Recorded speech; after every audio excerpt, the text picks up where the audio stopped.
Sebuah podcast persembahan dari para alumni untuk sang alma mater, terlebih juga untuk Anda semua yang sedang menonton pada saat ini. Bersama dengan saya, Deno Suryajaya, selamat datang di podcast IKA Sinlui 1 Surabaya.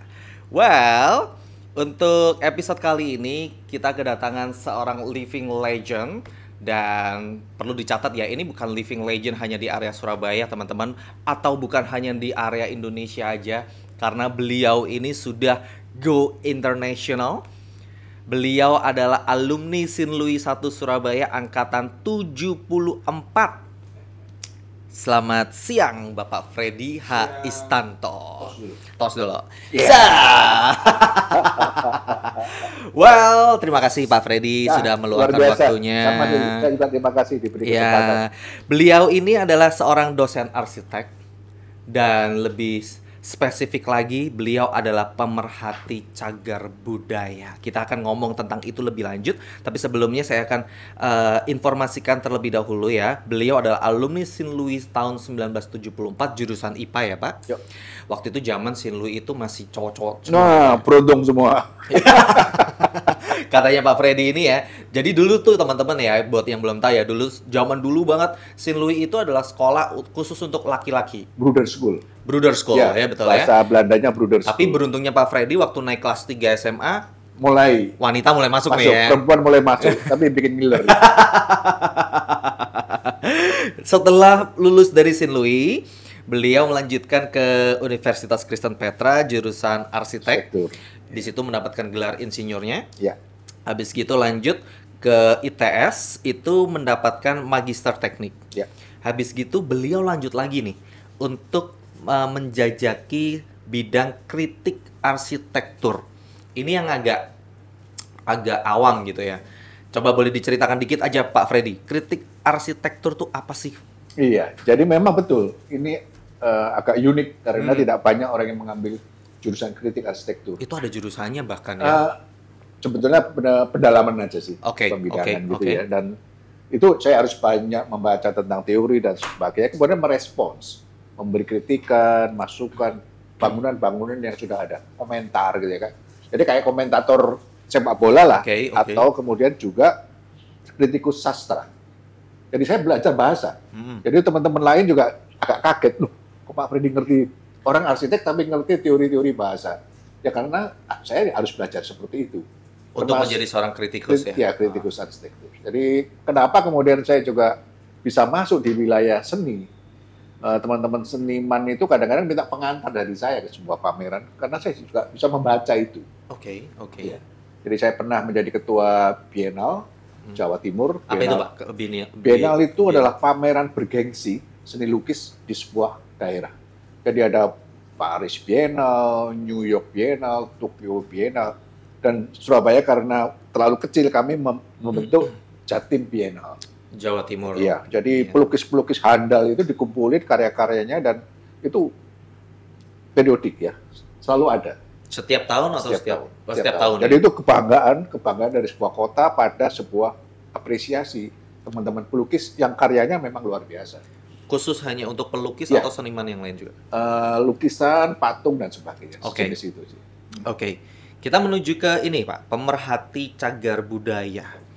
Ini arsitek dan pemerhati cagar budaya itu kalau disambung-sambungin sih bisa ya Pak ya? Iya. Tapi kan kalau untuk orang awam itu kan arsitek dan pemerhati cagar budaya adalah dua bidang yang berbeda. Enggak. Oh tidak? Enggak.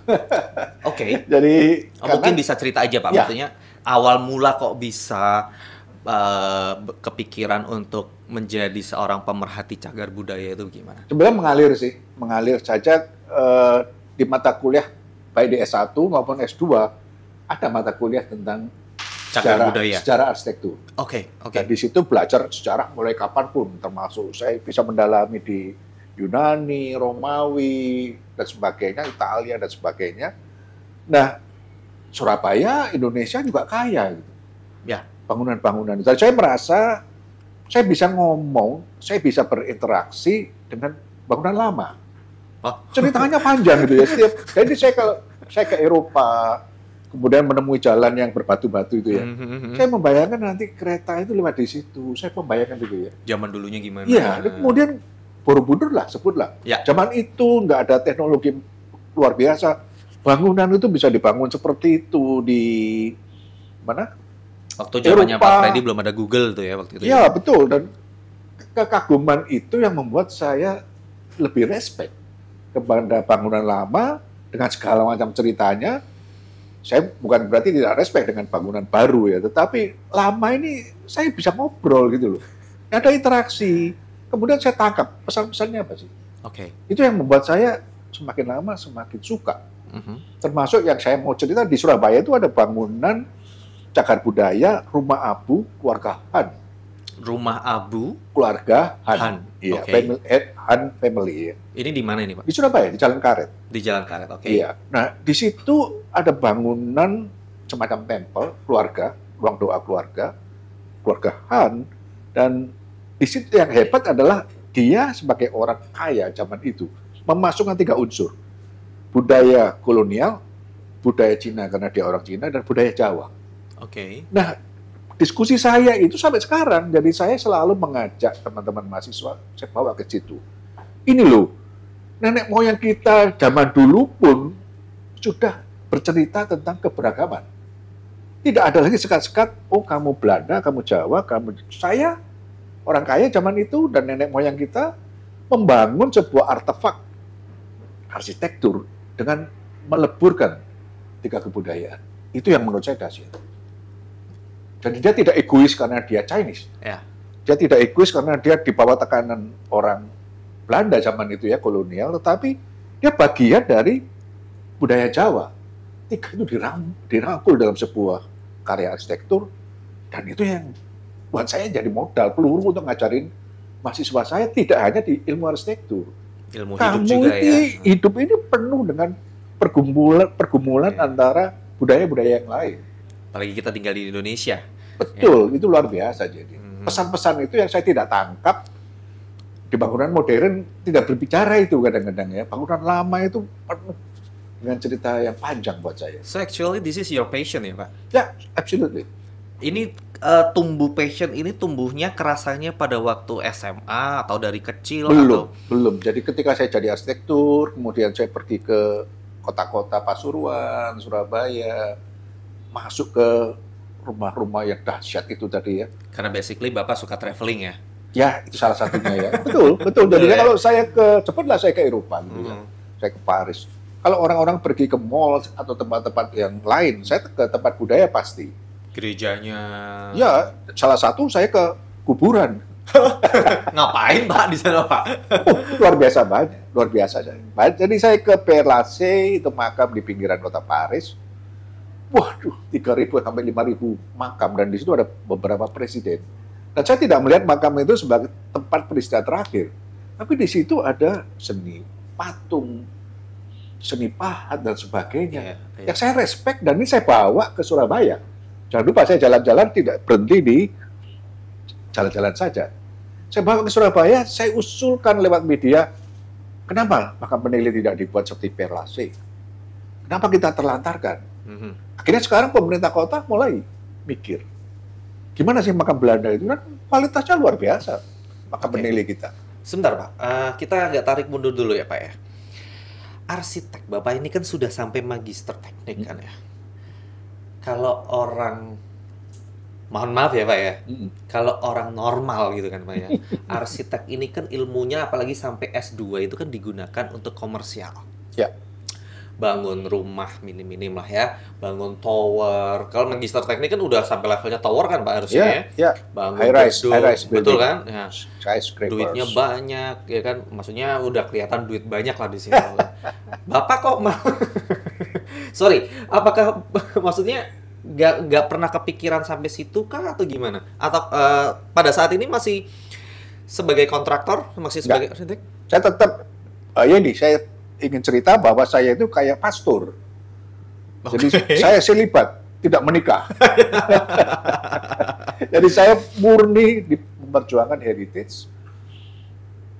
Jadi artinya saya pernah punya proyek komersial Di Surabaya kantor pajak, kantor keuangan, kemudian rektorat di Malang, beberapa rumah pribadi, saya yang desain. Tapi hati saya itu untuk pelestarian cagar budaya. Dan di situ saya belajar banyak, tidak cuma bangunan. Saya mencatat, sampai hari ini saya catat, bagaimana kampus kita, sekolah kita, Jinlui, itu tidak sekedar bangunan cagar budaya, Bruder School, dengan segala cerita bangunannya, tetapi ada nilai kejuangan. Berarti tugas utama pemerhati cagar budaya adalah mempertahankan satu hal, iya.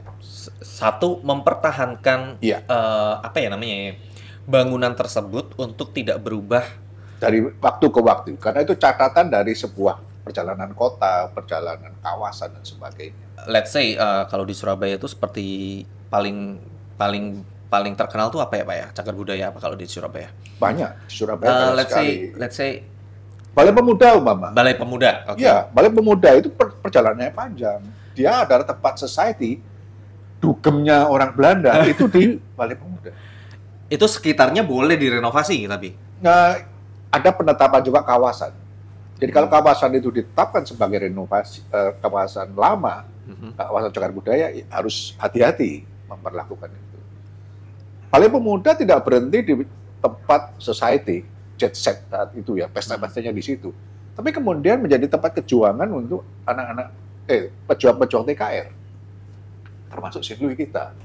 Jadi itu yang saya ingin mengembangkan, tidak pada sosok technical heritage, bangunan, tetapi nilai-nilai kejuangan, semangatnya. Bahwa di situ ada tempat, Jinlui terutama, itu yang saya bangga dengan Jinlui. Ini bagian dari perjuangan bangsa, melahirkan juga polisi istimewa. Sehingga di depan jalan polisi istimewa itu asalnya dari Bruder School. TKR pejuang kita itu melakukan perjuangan terhadap Surabaya dan Indonesia. Salah satunya di sini. That's why kemudian ini yang membanggakan. Bangunan itu luar biasa, tapi itu milik kolonial. Tapi nilai kejuangannya, Jinlui punya peran. Teman-teman, Jinlui 1 Surabaya, alma mater kita, atau mungkin yang teman-teman yang masih bersekolah di Jinlui pada saat ini ya. Jinlui itu berdiri udah sangat-sangat lama, teman-teman. Bahkan dari 1800 akhir, ya kan? Itu dulu bangunan kolonial ya, Pak ya? Bangunan kolonial. Terus di tahun 1940 atau 50-an itu sempat menjadi Bruder School. Yang benar-benar sekolah untuk bruder. Laki-laki. Laki-laki ya. Kita lihat dulu bangunan Jinlui zaman dulu nih. Nah, ini adalah bangunan Jinlui kita yang zaman dulu banget. Ini mungkin awal-awal berdiri paling ya, Pak ya? Iya. Jadi ini adalah jalan polisi istimewa, Pak. Ya.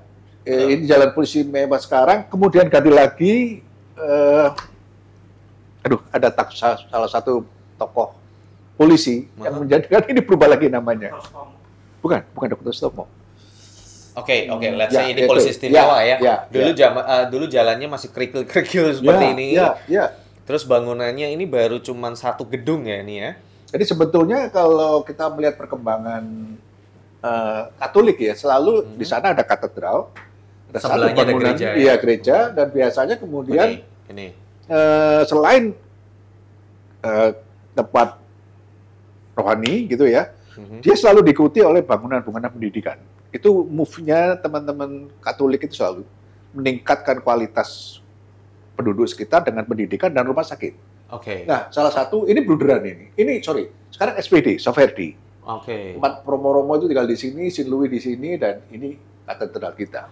Jadi salah satu bentuk pelayanannya dulu adalah secara pendidikan, sekolah, dan kesehatan. Kesehatan, betul. Ini bangunan, ini gerejanya kan, Bapak ya? Ya, katedral. Yang sekarang Hati Kudus Yesus itu? Ya, Hati Kudus AKY ini.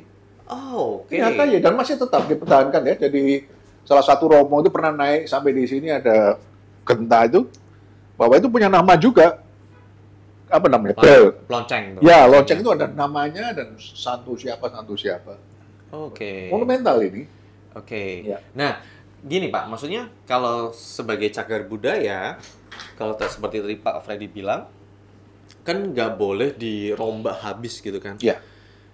Nah, tapi namanya bangunan kan ada umurnya kan Pak ya? Maksudnya sampai level mana sih Pak boleh direnovasinya sehingga bisa menjadi seperti ini Sinlu yang sekarang ini? Ya, sebetulnya yang dipertahankan oleh bangunan heritage itu fasad.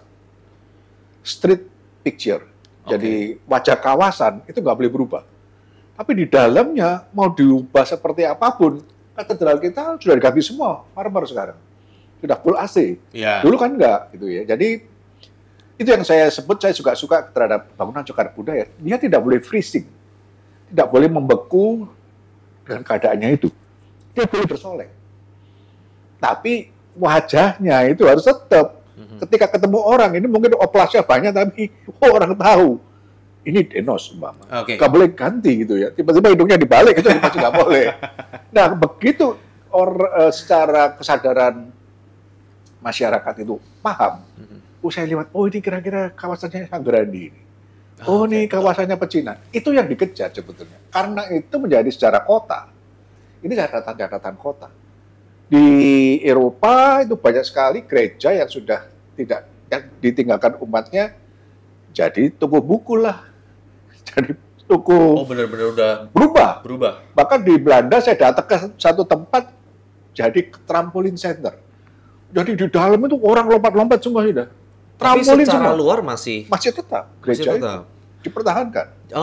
FYI teman-teman, Pak Freddy ini sampai diundang oleh mancanegara untuk apa Pak waktu itu ceritanya? Ya, saya karena punya kelebihan itu ya, pemahaman saya tentang heritage dan saya paham tentang lokal heritage. Jadi saya diundang oleh juga Kementerian Edukasi, Sains, dan saya lupa satu lagi ya.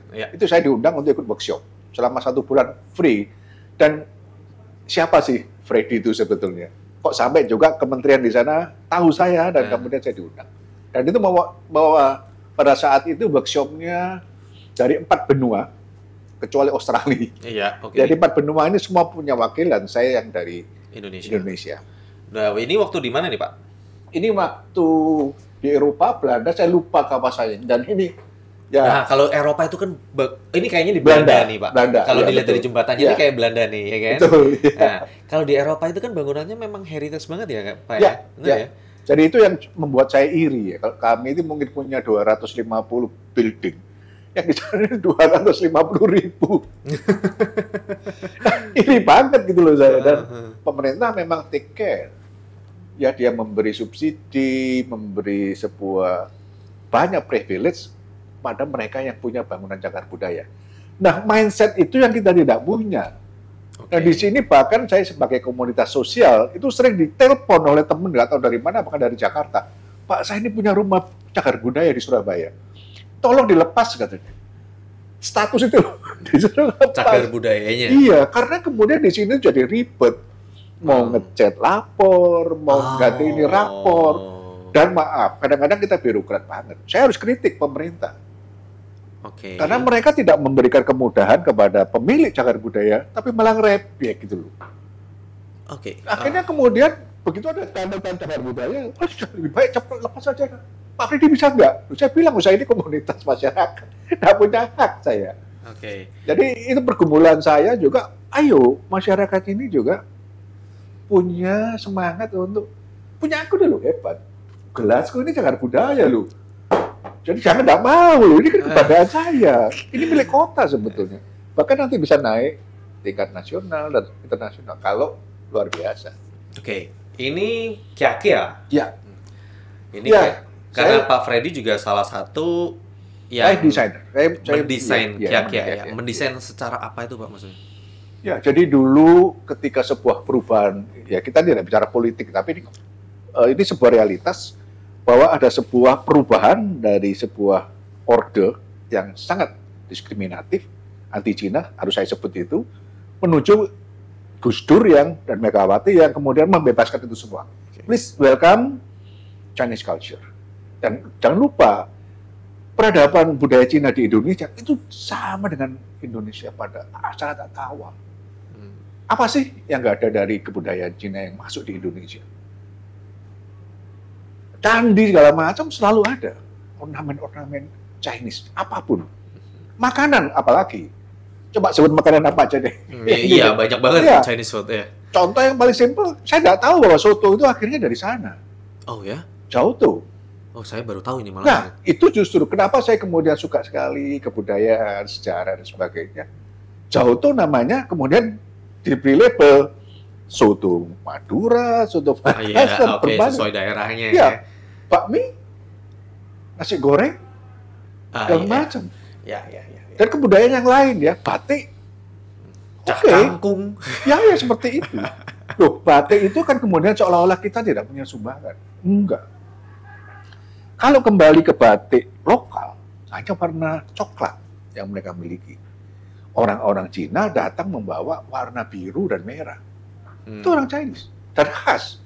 Itu rahasia dulu. Kalau orang jual merah yang seperti ini, oh hanya si ini di Pekalongan, umpama. Yang lain nggak punya. Itu orang Chinese.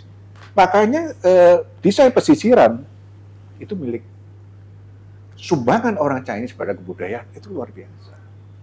Koran, media yang bikin seru proklamasi kemerdekaan dan segala macam, termasuk rekapan lagu Indonesia Raya orang Tionghoa. Saya tidak mengistimewakan etnis ini ya. Tapi ini kenyataan-kenyataan yang bahwa harus diinformasikan ya. Dan ketika saya belajar heritage, oh bangunan ini ternyata dulu tempat proklamasi pertama punya orang Chinese.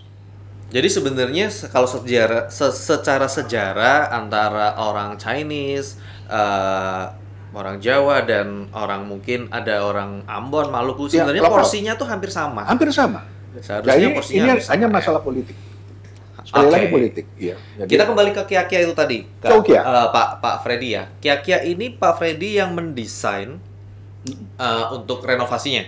Ya, dari idenya ada Pak Dahlan Iskannya. Dulu nggak ada apa-apa di situ, sepi. Saya waktu ke sana juga merinding. Mohon maaf nih, saya ini termasuk generasi yang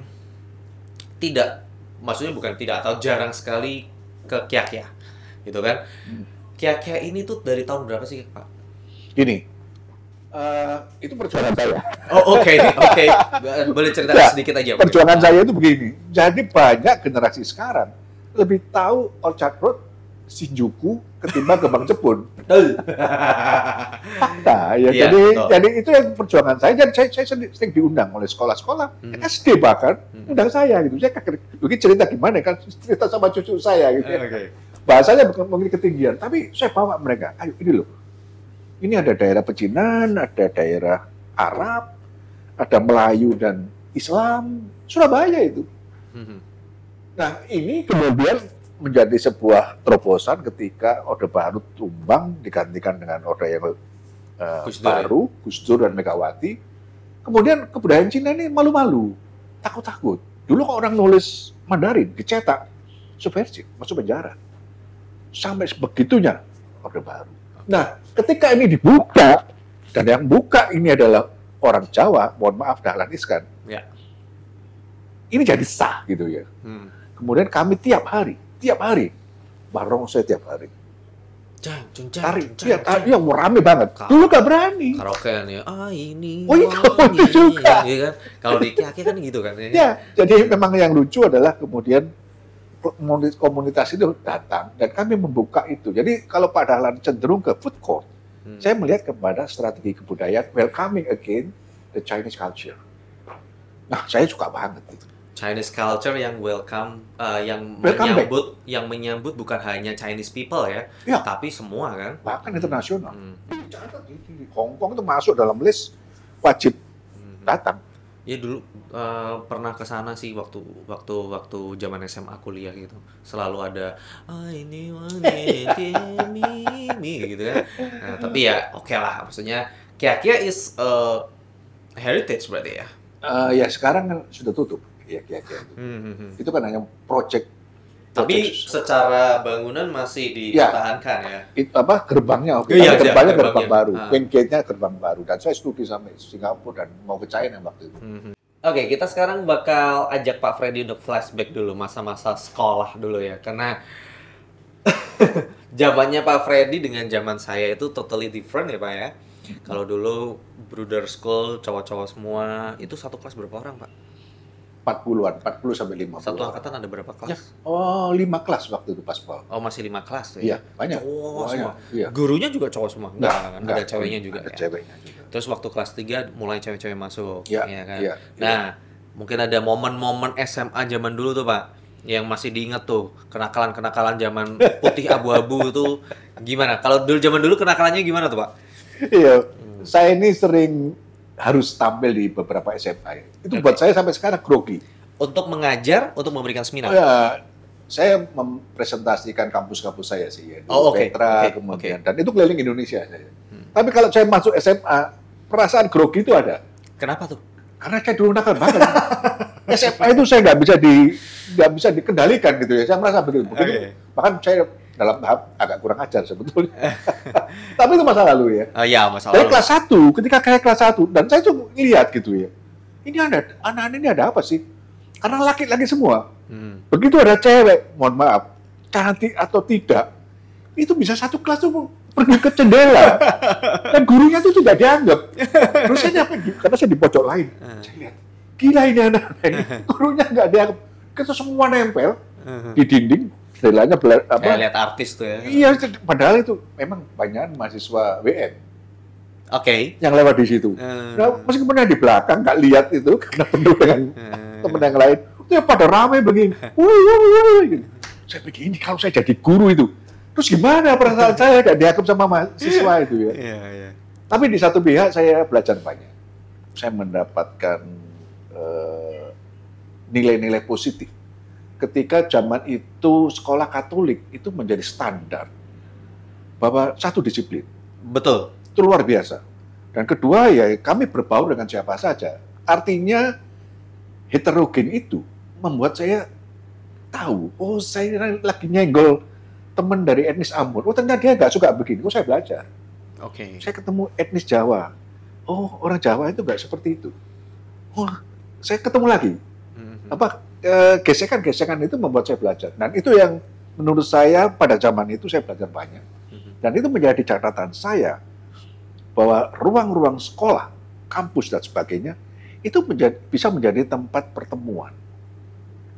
Etnis, agama, suku, kelas ekonomi dan sebagainya supaya kita bisa saling paham, mengapresiasi. Oh, kamu begini, oh kamu begitu. Ada teman saya dulu dia sekolah di sebuah sekolah yang punya keyakinan khusus, tapi ada juga teman yang baur. Karena sekarang ketika dia menjadi mungkin di sebuah kampus ya, dia bilang, saya itu kangen loh suasana teman-teman Muslim buka puasa, buka bersama. Dan dia tidak temukan di satu tempat itu. Dan kerinduan itu yang saya catat. Kami ini butuh ruang pertemuan supaya kita tidak saling cantik lah, keberagaman itu seneng gitu ya. Yang satu Muslim, satu non-Muslim. Tapi yang non-Muslim kangen sama suasana sederhana, buka puasa. Ya. Nah perjumpaan itu yang kemudian saya khawatir itu mulai jarang ditemukan ya. Karena segmentasi masyarakat di era modern itu begitu kuat. Hilang gitu loh ya. Perjumpaan yang kemudian kamu siapa, saya siapa, ayo jadi kami. Perbedaan itu kemudian menjadi satu. Apalagi kemudian kita tertantang bahwa bangsa ini beragam. Betul. Nah itu yang saya temukan juga di Sindui, saya belajar banyak tentang itu. Perjumpaan itu membuat saya kaya. Perjumpaan itu juga melahirkan semangat-semangat saya, ayo kumpul. Saya tidak peduli ada siapa, tapi kami bisa kumpul di macam-macam sih. Arisan bisa. Saya kemudian sekarang membidangi beberapa sosial. Tadi yang saya dibilang, kok apa enggak kepingin berjuta-juta, bermiliar-miliar. Tapi kebahagiaan itu, kumpul dengan teman-teman sosial, teman-teman yang tidak punya batas, itu kerinduan. Dan ini membuat saya punya PR. Saya terhadap mahasiswa saya merespon itu. Jadi sering saya lihat, mahasiswa, maaf ya, antara etnis ini dan etnis ini, yang ini dan ini berbeda agama. Tapi ketika di kampus mengerjakan sesuatu bareng, bahkan mereka tidak ada batas. Saya bahkan mikir, ini yang bikin batas ini orang politik. Ketika kita bicara budaya, kepentingan, hilang itu. Dan itu yang saling saya butuh. Saya laporan ke atasan saya, ini loh. Saya suka suasana ini. Nah ini kita harus banyak ciptakan supaya tidak tersekat-sekat. Karena sekat itu akhirnya nanti fokus. saya siapa, lu siapa, nggak usah kumpul. Nah itu tetap perjuangan saya, dimanapun ya. Kadang itu dari arisan lah, dunia. Loh, saya di seni lukis. Teman-teman di seni lukis, itu kemudian jangankan ras ya. Tingkat ekonomi yang berbeda, jongkok bareng. Lihat lukisan bareng. Ya itu yang menurut saya, kebahagiaan itu kelebihan respon saya pada titik itu. Saya mulai dari Sin Lui. Tapi sedikit banyaknya berarti pembentukan karakter itu ada di Sin Lui kan? Salah satunya. Nah, kapan terakhir ke Sin Lui, Pak? Lebih dari 5 tahun lalu saya kesana. 5 tahun yang lalu ya. Nah, kita punya foto terbaru nih. Coba boleh ditampilkan di sini dong. Ini Sin Lui, jangankan semenjak Bapak 5 tahun yang lalu ya, semenjak saya tinggalkan di tahun 2009 nih, perubahannya luar biasa. Coba yang lorong tadi tuh, kok? Memorable ini. Memorable banget nih. Waktu itu kelas saya paling ujung itu, Pak. Sama dong. Ya. Waktu itu kelas saya paling ujung tuh. Sorry, saya sebelah ujung. Yang sini, ya kan? Yang sini. Saya yang paling ujung IPS 5, saya ingat tuh di situ. Nah, ini jadi teman-teman ya, kalau misalnya ada isu-isu, mohon maaf nih ya, ada isu-isu kalau malam Sin Lui itu serem ya. Saya percaya. Karena berdirinya udah dari tahun berapa? Ya kan? Terus kalau misalnya satpam cerita, kalau jaga malam gitu, kadang-kadang ada yang manggil-manggil gak jelas. Percaya saya. Nah, dulu zamannya Pak Freddy sudah ada pohon cinta itu. Oh ada. Waduh, itu heritage banget tuh pohon itu ya. Ya, bener beringin ya, bukan ya? Aduh, saya nggak tahu tuh pohon apa. Pokoknya pohonnya yang di tamannya dia ada 2. Kalau waktu zaman saya itu ada 2, terus sampai di keramik. Ya? Dulu dari kursi, terus di keramik sama mereka. Itu pohon kalau orang pacaran di situ. Nah, waktu itu zaman saya nggak ada pacaran, laki semua. Oh iya, betul juga. Nah, ini ada yang berubah, Pak. Ini ada yang keren banget nih. Waktu saya tinggal langsung berubah jadi ada ruang apa? Ruang media ya. Ada ruang media nih, Pak. Keren banget nih. Nah, nih. Tuh. Sekeren ini ya. Nih, teman-teman asal tahu aja ya, ini yang merenovasi ruang medianya Sin Lui itu dari DAW Studio, salah satu sponsor kita. Dan ownernya dari DAW Studio ini adalah mantan anak didiknya Pak Freddy, betul kan? Di arsitektur. Alumni Sin Lui 2005 juga. Tuh, jadi nyambung aja tuh ceritanya di sini. Nah, ini yang seperti tadi Pak Freddy bilang ya, mungkin dari dalam boleh direnovasi semodern mungkin, tapi street picture-nya tetap sama. Harus sama, tetap. Tapi meskipun kayak misalnya nih Pak, temboknya retak gitu. Terus temboknya retak, let's say habis gitu kacanya itu ada yang pecah, kan kaca zaman dahulu tuh mana ada yang jual lagi, Pak? Ya, jadi kasus ini saya temuin di Balai Pemuda ketika terbakar. Banyak seni kaca, seni apa istilahnya itu ya. Seni seperti di gereja itu yang ramai sekali itu. Ini yang masih saya perjuangkan di Pemkot. Ayo cari arsitek yang punya hati. Dengan dia punya hati, dia akan ukuri sendiri-sendiri itu satu-satu. Cari kacanya itu enggak gampang. Nah sekarang problemnya adalah desain sekolah dasar sama desain bangunan cagar budaya. Duitnya sama. Saya bilang saya nggak setuju. Beri nilai lebih. Karena dia harus ngukuri tadi itu, kaca-kaca pecah itu. Untuk tampil lagi. Kalau nggak ada ya minimal seperti dulu. Ada ya kita memang tidak lagi otentik ya. Tapi replika itu masih diperbolehkan dengan catatan ini replika. Itu harus diakui. Pak, semisal gini, Sin Lui ini kan sekarang kalau nggak salah sudah bukan yayasan ya. Maksudnya kepala sekolahnya aja kan bukan lagi dari dari rohaniwan, bukan rohaniwan kan? Yeah. Sekarang kepala sekolahnya kan sudah dari salah satu gurunya mereka gitu kan. Let's say nih Pak, apakah ada kemungkinan nih kalau Sin Lui 1 Surabaya itu akan diambil alih oleh swasta? Hubungannya? Kalau misalnya diambil alih oleh swasta kan berarti bangunannya bisa diganti dong, Pak? Nah, dan bangunan cagar budaya itu tidak mengenal status. Kepemilikan itu punya pemerintah, punya pribadi, silakan. Tapi status dia cagar budaya yang punya, kamu harus begini-begini, kamu nggak boleh begini-begini. Terlepas itu swasta nggak peduli. Jadi misalnya nih, saya beli Sin Lui gitu kan? Boleh. Saya punya Sin Lui kan? Saya mau ganti nih bangunannya Sin Lui jadi kayak UC. Nah, itu kemudian masuk penjara. Oh, itu tidak boleh? Tidak boleh. Oh, itu sudah pidana, Pak, seperti itu? Oh, pidana. Ada hukumnya. Dan saya kemudian tahun 2010 saya diundang di PRRI untuk mengkritisi Undang-Undang Dasar tentang cagar budaya. Keren loh saya ini. Keren. Enggak. Artinya begini. Ini selangkah lagi jadi pejabat nih Pak Freddy ini. Memang saya ikut memberikan revisi kritikan kepada Undang-Undang Cagar Budaya. Dan itu masuk penjara. Oh, Sejauh itu benar dilakukan secara sengaja, penghapusan itu sudah ketahuan siapa yang masuk penjara. Ada hukumnya. Menelantarkan saja ada hukumnya. Jadi dibiarin rusak. Hancur. Nanti dia punya alasan, ini sudah hancur. Ratain aja. Itu modus. Jadi ada yang sengaja membuat begitu, biarin aja. Salah satu Kalisosok. Penjara Kalisosok itu sekarang begini. Saya pernah demo di sana. Karena tiba-tiba gentengnya itu dilepasin. Gitu. Kalau dilepasin kena alam, hujan, panas, hancur lama-lama.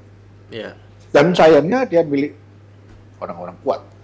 Jadi demo saya tidak berbunyi. Tapi demo saya yang lain KBS punya.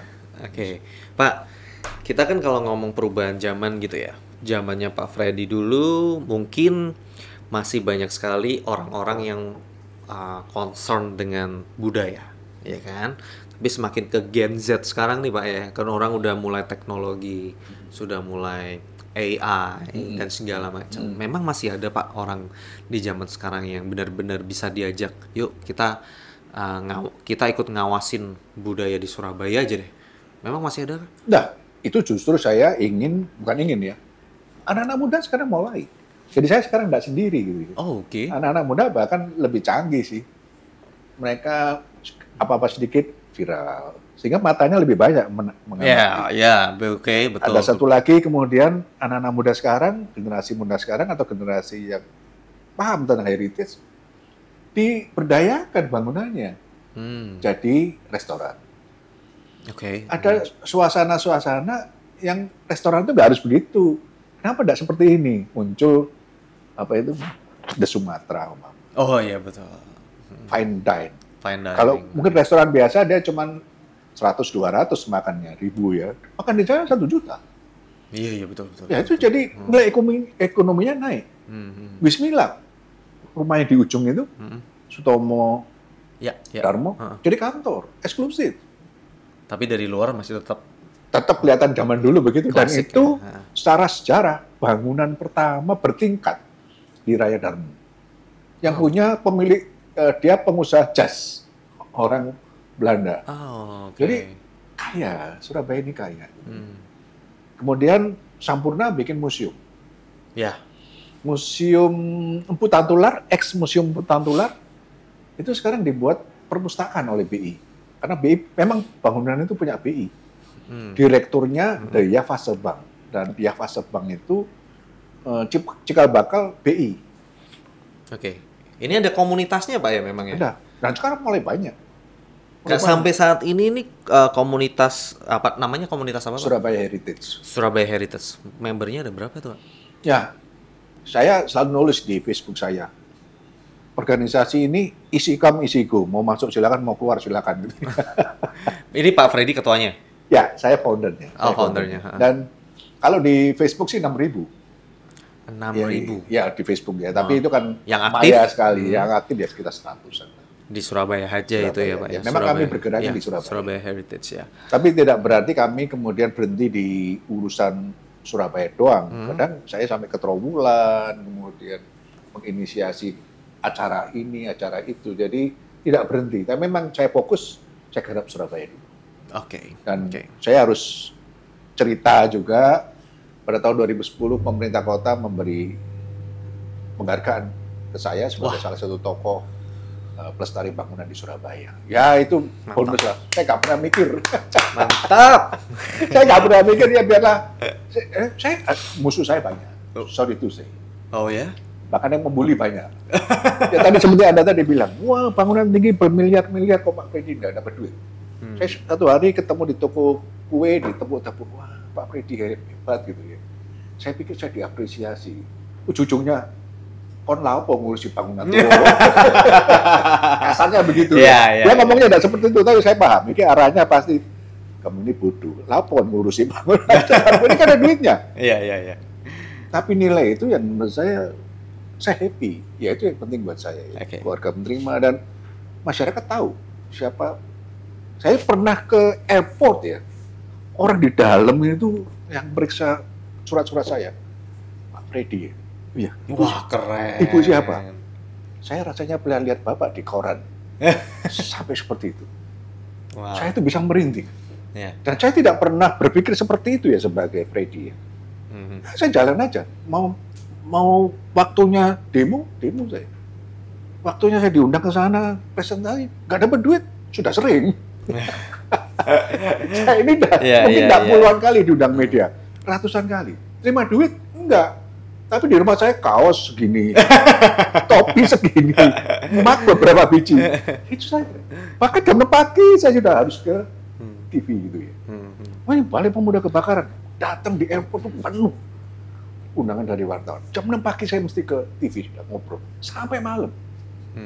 Sama pertanyaan Anda. Terus Bapak itu apa? Nothing. Tapi kepuasan diri sendiri itu, Pak. Kepuasan, dan saya punya sebuah nilai yang kemudian merasa bahwa saya punya sumbangan kepada masyarakat. Kebudayaan, terutama kebudayaan ya. Kemudian saya ya melebar kemana-mana sih sampai kebudayaan, peranan, segala macam. Kenapa Bapak nggak pernah kepingin nyalon jadi wali kota gitu kan? Dan itu yang kan maksudnya kan soal pelayanan masyarakat kan yang kuat mengusulkan nih. Itu salah satu alumni tahun 82. Oh ya? Ada yang pernah mengusulkan kan ya, tadi? Sekarang beliau almarhum. Dia dulu sangat ngotot. Ayo Pak, Buddha, wali kota. Saya bilang nanti saya nggak bisa apa-apa. Saya nggak bisa tidur siang. Iya. Belusukan terus ya Pak ya. Oke Pak Freddy, sebelum kita menuju ke kesimpulan ya. Ini ada salah satu pertanyaan dari netizen kita. Apa pendapat Pak Freddy tentang bermunculannya kafe-kafe baru atau tempat makan baru, restoran baru yang bernuansa heritage atau jadul, sehingga ini sampai detailnya itu ke propertinya seperti piringnya antik, gelasnya antik, terus dan lain sebagainya. Itu kan semakin banyak nih Pak ya, sekarang kafe-kafe, restoran, terus fine dining itu bertemakan klasik ya. Klasik. Di jalan Tunjungan. Ya, betul. Ya. Entah itu European classic atau mungkin Chinese style, Japanese style. Ya, kayak gitu. Banyak. Itu is it good or is it bad? Ya, saya tetap menilai itu bahwa zaman itu punya semangat-semangat yang berbeda ya. Ya. Ketika kemudian kita diserbu oleh modernisme, semua modern, semua minimalis, kerinduan akan masa lalu, kerinduan akan etnis, kerinduan akan tetek bengek yang lain, itu muncul. Bahwa ada saya waktu ke Korea juga, dia bilang, saya mau buang ini komputer saya. Saya sekarang pakai sapu lidi. Jadi dia tidak lagi pakai teknologi baru. Dia kembali ke art, kembali ke masa lalu. Pakai sapu lidi. Dan desain dia pernah menangkan sebuah lomba atau apa gitu di Korea. Internasional. Artinya kerinduan akan masa lalu, bahwa masa lalu itu masih punya semangat ekonomi yang besar, itu memang harus kita gali. Bahwa kalau orang kemudian, maaf ya, saya sebut merek gitu ya, burger ini, ayam goreng seperti ini, kan itu terus. Yang ketika kita gali, jangankan yang kolonial ya, sekarang bangunan-bangunan dengan etnis Jawa, itu kangen. Muncul ornamen Jawa, dan memang harus disikapi, jangan freezing. Arsitektur Bali harus plek Bali, tapi bagaimana mengolah Bali menjadi digemari anak-anak muda, memblend itu menjadi kekinian, itu kuncinya. Dia tidak lagi terjebak pada masa lalu, tetapi memasakinikan masa lalu, itu yang lagi saya harapkan gitu ya. Jadi mungkin kita kalau lari ke kafe-kafe di Tunjungan kan seperti itu sebenarnya. Bangunannya begitu, tapi kan interiornya, nah ini ada etnisnya. Ya. Ini ada modernnya. Blend jadi satu, jadilah kemudian kafe-kafe masa kini. Jadi itu yang saya maksud, jangan terjebak di masa lalu karena gaya klasik itu sudah ditinggalkan. Kalau kita pakai klasik 100%, berat, karena tidak menjawab zaman. Gitu. Tapi ketika klasik itu diambil intisarinya dan diolah dengan semangat anak-anak muda sekarang, apakah dengan IT dan super desain yang modern, banyak. Wow. Wow. Oke, segmen terakhir Pak Freddy. Mungkin boleh mengajak teman-teman di luar sana, entah itu yang alumni atau mungkin anak muda zaman sekarang untuk bisa lebih bergabung dengan gerakan yang selama ini Pak Freddy perjuangkan, ya kan? Atau mungkin bahkan bergabung bersama dengan Surabaya Heritage. Silakan Pak Freddy. Ya, yang saya rindukan dari teman-teman dari sini harus menjadi bagian dari peningkatan kebudayaan secara keseluruhan. Ya. Jadi saya tidak fanatik kemudian harus bangunan Surabaya Heritage apa bangunan kuno, tetapi permainan kita di wilayah lain selain bisnis atau ya hal yang kebudayaan itu kaya. Bahkan ada yang bilang kebudayaan itu di atas agama sebetulnya. Nah, kembali kita ke kodrat manusianya, bagaimana kebudayaan ini kita angkat ke teman-teman Silui menjadi ujung tombaknya. Ayo, ada saya ajak. Mantap. Thank you. Well, terima kasih Pak Freddy. Terima kasih banyak untuk waktunya yang sudah diberikan untuk bisa menjadi bintang tamu kita di sini. Terima kasih mata kita tentang pentingnya sebuah culture, sebuah kebudayaan untuk tetap dipertahankan. Meskipun kita ini memang sudah berkembang zaman, adanya perkembangan zaman, semakin maju perkembangan zaman, tapi jangan sampai sejarah kita lupakan, seperti itu ya. Kalau kata Bung Karno itu kan, bangsa yang kuat adalah bangsa yang tidak melupakan sejarah dan pahlawan-pahlawannya. Ya kan? Merah. Betul. Jadi teman-teman, semoga episode kali ini bermanfaat. Yang pasti terima kasih untuk Pak Freddy sudah meluangkan waktunya untuk bisa mengisi episode kali ini. Terima kasih juga untuk para sponsor yang sudah mendukung podcast ini. Terima kasih untuk DAW Studio, interior design, architecture, and also contractor. Terima kasih juga Pufa by Collabora. Enak banget nih guys. Asik. Ini memang sengaja full ya. Harusnya kita tadi udah makan udah habis tuh di situ tuh. Pufa by Collabora, thank you banget. Collabora ini adalah tempat yang menyediakan tempat studio podcast kita ini ya. Thank you banget teman-teman. Kita ketemu di episode selanjutnya. Sehat terus, sukses selalu. God bless you all. Bye.